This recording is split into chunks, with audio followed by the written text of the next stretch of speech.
Numero uno, top dog, elite athletes, the best of the best over the last 2 decades. Welcome into our final episode of 11 of the last 20.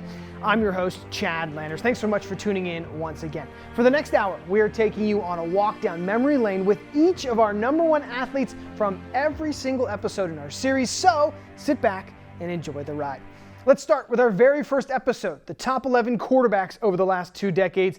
And this Man I'm Central QB holds most of the Barons passing records and is the second all-time leading passer in LL League history with more than 8,000 yards. Of course, I'm talking about Evan Simon. Evan, thanks so much for joining us today. How are you? Good. How are you, Chad? Doing fantastic, man. When you saw the episode, the quarterbacks episode way back when, what'd you think with all that talent? You were ranked number one. You know, it was really cool. Back to sophomore year, I didn't really, think, that day would come. I kind of just was going through the motions, through the workouts, and through a lot of support and all that. All this good stuff has happened to me. While we talk about the 8,000 yards that you've accrued, those 3 years you started at quarterback, can you tell us a little bit about what it means to you to have that many yards, the records, the place that you are in the rankings for the LL, and just kind of the hard work that was necessary to achieve that? Yeah, I mean, it's really special. There's so much that goes into it. I had so much support, through family, through friends, through our student section. All my great coaches, Coach Hahn, Coach Walther, Coach Pentafia. So it hasn't been a one-man effort. There's been so much hard work behind the scenes. Just a lot of hard work has gone into this, and it's all paid off.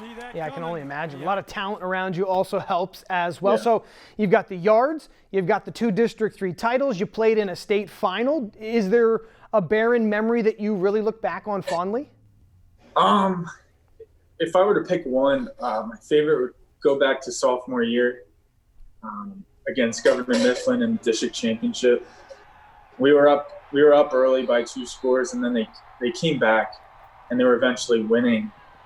And it had come down to pretty much who had the ball last, and we came down with a winning drive, and Vinny Lester got his first ever touchdown to win the game. So that was a really special memory. Yeah, I remember that. That was a really fun game to watch, and you went on to win two district titles in a row. Do you have a favorite team that you played against, in your career there? Yeah, I definitely do. I think we all know who that would be. It'd be Cacalico. Just reason being is there's so much hype around the game. Every game, the stands are packed. Practices that week are just different than ever. Coaches are more intense, players are more focused. It's the best week of the year. It's a lot of fun. Yeah, I mean, that was quite a rivalry that you guys developed over the years. In your 3 years starting, I don't think Cacalico beat you. So, that's got to be something that you'll kind of hold on to for quite some time with the records and the championships and all of that. Yeah, that's definitely one of the most important ones to me. All right. Well, thanks so much for coming on, for chatting with us. I know you've got a lot going on at Rutgers, so we will let you get back to it, but really appreciate the time, and good luck this fall if there's some college football to be had. Yes, thank you so much, Chad. Appreciate it. Well, Evan Simon had plenty of good wide receivers to throw to during his career at Manheim Central, and several of those made it onto our Top 11 Receivers show. Simon never had the opportunity to throw to one particular Baron who also happens to come in at number 1 on our receivers countdown. Graham Zug is Manheim Central's all-time leader in receiving touchdowns, and he joins us now. Graham, thanks so much for coming on the program today. Thanks for having me. Appreciate it. Sure thing. We appreciate you having you here. Want to talk about the 2 state finals that you got to. Obviously a pretty good memory for you. Anybody would kill to get into a state final. You got to 2. When you look back at that, what were some of the positive things you remember from those experiences? Man, that first one, being a sophomore, a lot of learning. I had a great senior class, junior class that taught me a lot of things and really prepared us kind of for that next year when we got there during my junior year. Those guys were really good leaders and some incredible players there as well. And they really helped us. So that first one was definitely a learning curve, definitely a special one since we got the win and won in the snow against Pine Richland. That second one was a little bit tougher against Thomas Jefferson. They were loaded with some players and they definitely showed up and took it to us. All right, so we'll mark you down for 1 gold, 1 state silver. When we kind of had some conversations before coming on today, and you mentioned you like to go on the road and maybe play in some tough venues there. So could you name maybe 1 or 2 that you really enjoyed going to and playing well? Man, I mean, I had some great road games, got to play at Alabama, Michigan, Ohio State. For some reason, those Michigan teams, I always had my best games against. So, I loved playing in what they call the big house, and, I had my best game there personally, and we won that one as well. But honestly, the Big Ten's loaded with awesome away stadiums. They're great venues. They're all extremely loud. They're all different in their own way, and pretty special at that. So I liked all the Big Tens. Obviously, I liked Michigan teams best, though. When you think about maybe your high school days, was there 1 or 2 road victories or road trips that you took in high school that you really looked forward to? And then when you played well, obviously you felt pretty good. High school games, I always liked Lebanon Stadium. I don't know what they call it, but I thought that was a really cool venue right there by the school.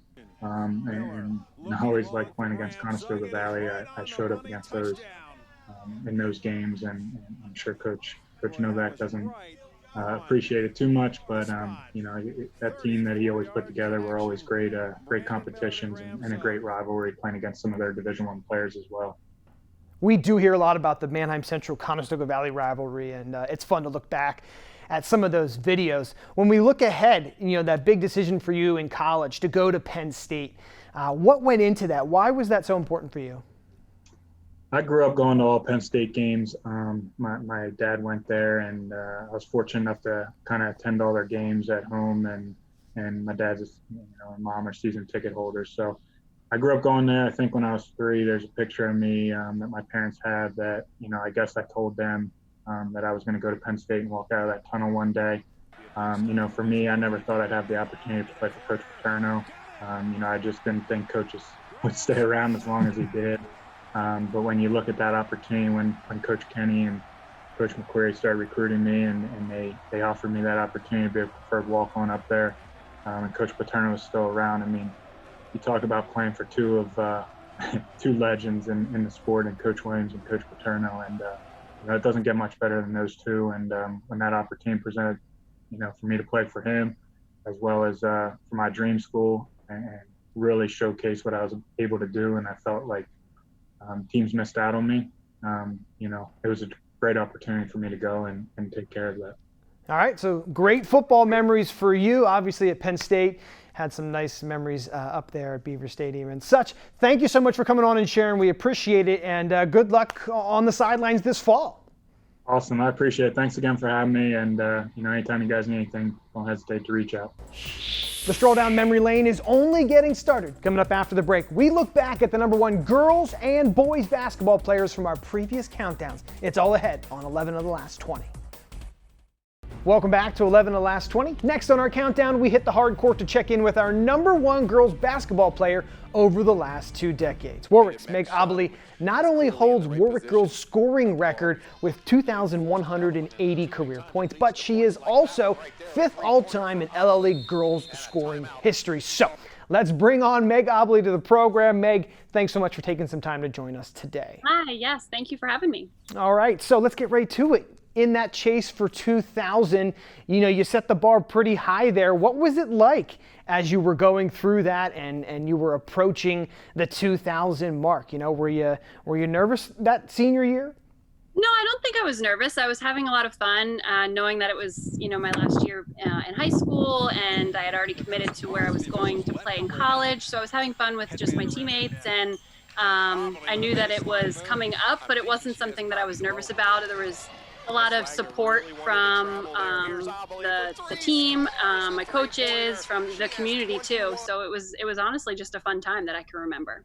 Okay, cool. So when we watched your episode and we saw you like to shoot the 3, but you also could go to the hoop, what kind of approach did you take that whole senior year? Obviously you scored a lot. How did you do that? Yeah, I mean, I think as I evolved in my high school career, I tried to, when I first started, I was, yes, mostly just like a set 3-point shooter, and I tried to develop some other aspects to my game as far as driving to the basket and getting to the foul shot, getting a foul shot, and those types of things. So I did try to evolve and try to not just be a one trick pony, so to say, and have some more aspects to my game so it would be maybe a little bit harder to defend. But it was funny watching your clips on that show of just like how lanky and like thin and slender I was and just falling to the ground all the time and stuff like that. So when I would drive to the basket. So but yeah, so that was my approach. Just try to develop it and be more well-rounded. Yeah, I noticed you had a very quick release. When you were in transition, it would be out of your hands quick, and so obviously it helped you score a lot of points. Want to ask you, maybe you have some favorite memories from that senior year? Is there anything you look back on and you just kind of remember fondly?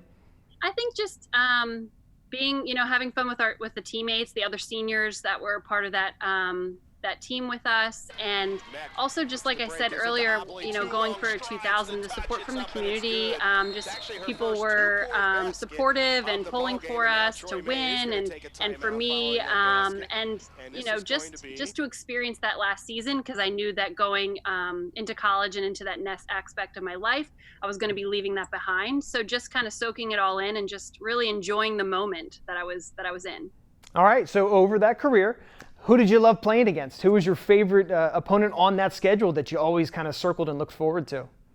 I mean, gosh, there was a lot of great teams and a lot of great players that that I had the opportunity to play against. But I would say that I'm just trying to think. I haven't really thought about the last opponents that I've played against, but really the people in the LL League, the people that we faced multiple times a season and every year that I would face, and there'd be people that maybe were in my same grade or above, or a year above or a year below me, and getting to face those people and that challenge to beat them or play them each year and a couple times a year. I think that was probably the best part. It was always fun to get into districts and to states to see those teams that maybe we haven't ever played against or were far away we were traveling to. But I think I really enjoyed the LL games that we played, and we got a chance to know those teams a little bit better. All right. Well, thank you so much for coming on and sharing your thoughts. We really appreciate the conversation, and have a good rest of your day. Yeah, thank you. You too. Time to head over to our boys basketball countdown and check in with the #1 player since 2000. It's Garden Spot's Curtis Waltman, who again scored 2,000 points in his LL League career, but did something very special that few players accomplished. So let's bring on Curtis and we'll talk about that, get his thoughts. Curtis, thanks for coming on. You're welcome. Thanks for having me. Sure, of course. Now, I was kind of alluding to something here that doesn't happen very often in this area. You scored 1,000 points in a season, when you played for Garden Spot. Can you talk to us a little bit about how you pulled that off and what it felt like to accomplish that? I mean, I can't say as though I pulled it off. I mean, I think that that was just during that time period at Garden Spot. Coach George Strout, I had him for all 4 years. The teams that we had the last 3 years all made it to states. So I had some really great teammates and just a philosophy, I guess, basketball-wise, where we were trying to score 100. So I can't take credit for anything to do with that because depending upon the coaching style, it wouldn't have worked out. I would say my senior year, specifically, the one thing about my teammates and the group that we had, Nate Washball, Rob Harris, Kyle Chapin, Jeremy Gresh, Dustin Musser. I mean, and there were others I'm trying to name off, but I think we all knew our roles, and there was always a part of us that was motivated because I really had been the only one who had played the previous 2 years. But we all knew roles, and we all just wanted to win, and we wanted to be successful. And I think it just kind of came out of that. But I don't think that was ever something that I would have even set a goal for. It's just something that happened over the season. And I even remember we played our first games. We played at I think it was a tip-off tournament over at Exeter. And I remember we played James Buchanan, and I think I hit somewhere in the mid-30s. And I remember chuckling and being like, there's no way that this is going to stay up because it's not a normal thing. And yet that is just what seemed to allow us to be successful throughout that season.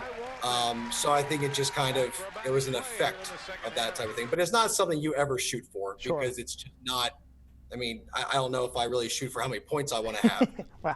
But it did just happen. So it happened. It's in the history books, and also for your career, you're well over 2,000 points in the history books, which puts you number 2 in the LL boys scoring record books. And by the way, you're just ahead of guys like Sam Bowie and Jack Hurd for Warwick there. So it's pretty good conversation and competition you're in there with when you hear some of that.